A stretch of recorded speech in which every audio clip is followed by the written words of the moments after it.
Imaginez-vous vous réveiller le matin et ressentir immédiatement cette étincelle de joie qui vous porte toute la journée. Ça vous semble un rêve? Pas forcément. Il existe des exercices mentaux qui peuvent vous aider à y parvenir, que vous ayez 60, 70 ou 80 ans. Aujourd'hui, nous vous présentons 6 d'entre eux, et je vous le promets. Ils ne sont ni compliqués ni extravagants, mais immédiatement applicables, sans chichi. Commençons par une vérité simple, mais souvent sous-estimée.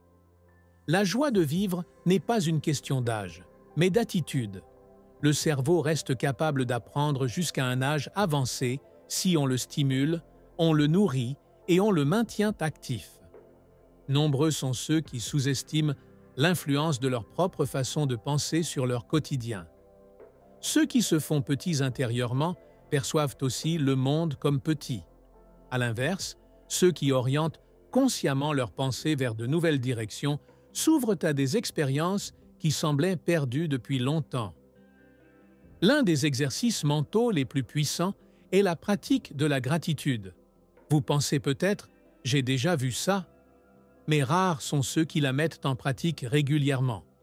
La gratitude n'est pas un état d'esprit vague, c'est un entraînement conscient de sa perspective.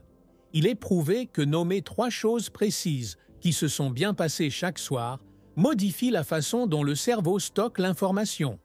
C'est difficile au début, surtout si la journée a été difficile. Mais c'est précisément là que réside toute la puissance. Peut-être s'agissait-il simplement d'un petit mot d'un voisin, d'un sourire de votre petite fille au téléphone ou de l'odeur d'un café frais le matin. Lorsque vous notez consciemment ces petits détails ou que vous les dites à voix haute, votre attention intérieure se déplace. Soudain, vous ne voyez plus seulement ce qui manque, mais ce qui est là. Après quelques semaines, votre ressenti fondamental change sensiblement, comme des lunettes qui clarifient ce que vous aviez négligé pendant longtemps. Il est tout aussi important de se mettre au défi mentalement.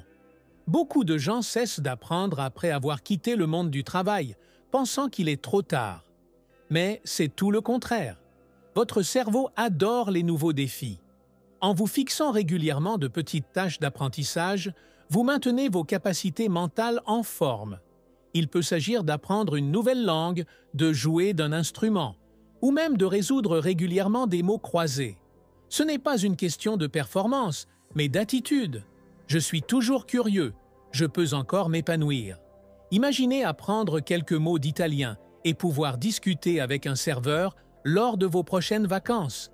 Ce sont de petites victoires qui vous donnent de la joie de vivre.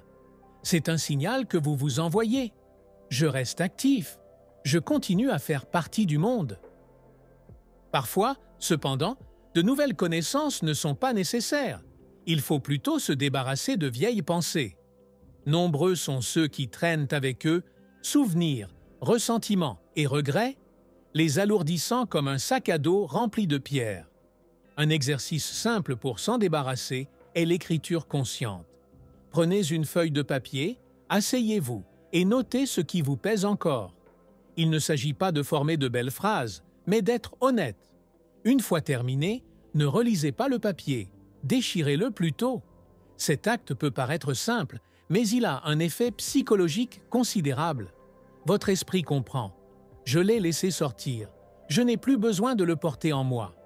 Nombreux sont ceux qui rapportent que cela leur apporte une légèreté qui leur manquait depuis des années. Un autre exercice pour plus de joie au quotidien consiste à imaginer activement des scénarios positifs. Notre cerveau fait peu de distinction entre la mémoire, la réalité et l'imagination. Ainsi, évoquer consciemment des images agréables dans votre esprit est un véritable exercice émotionnel. Au réveil, n'imaginez pas immédiatement les soucis de la journée. Imaginez plutôt un moment que vous attendez avec impatience. Peut-être une rencontre avec des amis, une promenade, un bon repas. Ce petit rituel change votre façon de commencer la journée. Au lieu d'attendre passivement la suite, vous donnez le ton. Et avec le temps, cela devient une habitude qui vous rend plus résilient face aux inévitables difficultés. Bien sûr, l'art de la respiration consciente en fait également partie. Nombreux sont ceux qui respirent superficiellement et rapidement sans s'en rendre compte.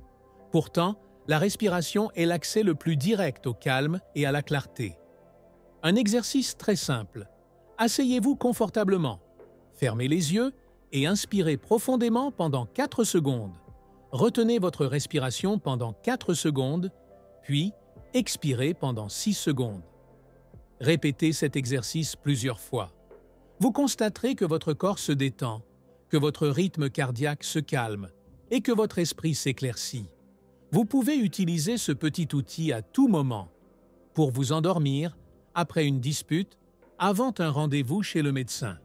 Il vous rappelle que vous maîtrisez votre état intérieur, même si vous ne pouvez pas changer les circonstances extérieures. Et puis, il y a peut-être le plus important, le lien social. La solitude est un poison pour l'âme, mais la solution ne réside pas dans la fréquentation constante de nombreuses personnes, mais dans la qualité des rencontres. Un exercice mental qui peut être d'une grande aide est le don conscient. Demandez-vous chaque jour « Qui puis-je rendre heureux aujourd'hui ?» Cela peut être un appel téléphonique, un compliment, un simple merci. Ce don libère biochimiquement des hormones du bonheur plus puissantes que n'importe quelle distraction, aussi coûteuse soit-elle. En même temps, il crée de petits ponts qui vous relient aux autres. Et ce sont précisément ces ponts qui nous portent dans les moments difficiles. Ceux qui donnent régulièrement sont plus susceptibles de recevoir en retour. Tous ces exercices ont un point commun. Ils ne sont pas un tour de magie qui change tout instantanément. Ils fonctionnent par la répétition. C'est comme le jardinage. Une graine a besoin de temps, d'eau et de soleil.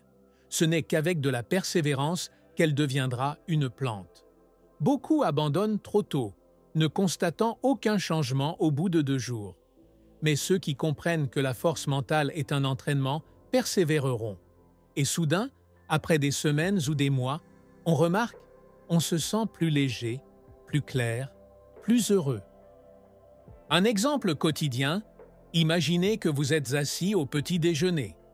Avant, vous pensiez peut-être automatiquement à votre douleur ou à ce que vous ne pouviez plus faire. Mais grâce à la pratique de la gratitude, vous remarquez maintenant le bon goût du café. Vous vous souvenez de la conversation agréable que vous avez eue hier. Vous prenez consciemment une grande inspiration. Votre regard se porte vers la fenêtre, où le soleil brille sur les arbres. Tous ces petits détails s'additionnent pour former un seul sentiment. La vie est précieuse, même maintenant, même à cet âge. Beaucoup de gens pensent que la chance est une coïncidence, mais la chance est une compétence. C'est la capacité à contrôler son regard, à façonner ses pensées, à reconnaître et à modifier ses propres schémas. Personne n'est trop vieux pour commencer. Des études montrent que le cerveau peut encore créer de nouvelles connexions, même à 80 ans. La question n'est pas « puis-je encore y arriver ?» mais plutôt « suis-je prêt à essayer ?» Et c'est là que réside toute la puissance. Vous n'êtes pas obligé de tout faire d'un coup. Commencez petit. Par exemple, ce soir, avec 3 choses pour lesquelles vous êtes reconnaissant. Demain, essayez l'exercice de respiration. Après-demain, appelez quelqu'un dont vous n'avez pas eu de nouvelles depuis un moment. Ces petits pas s'accumulent et, avant même de vous en rendre compte, vous serez au cœur d'une nouvelle habitude. Il est important de comprendre que la joie de vivre ne se résume pas à l'absence de problèmes.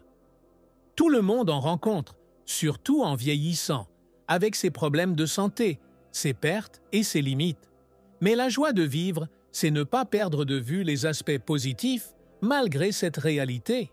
C'est une attitude intérieure qui peut être entraînée, tout comme les muscles qui se renforcent lorsqu'on les sollicite.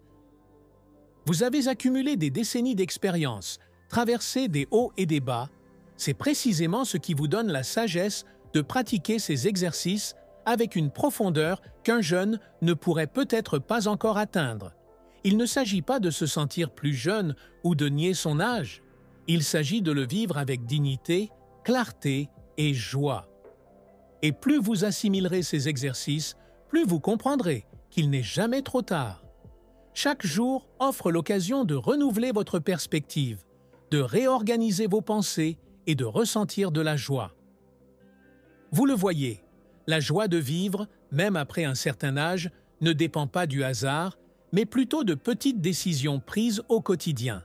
Pratiquer la gratitude, respirer consciemment, apprendre de nouvelles choses, lâcher prise, imaginer les choses positivement et donner, ce ne sont pas des obstacles majeurs, mais plutôt de petits pas réalisables qui peuvent vous accompagner immédiatement. Chaque respiration, chaque pensée, chaque rencontre est une occasion de façonner votre attitude intérieure.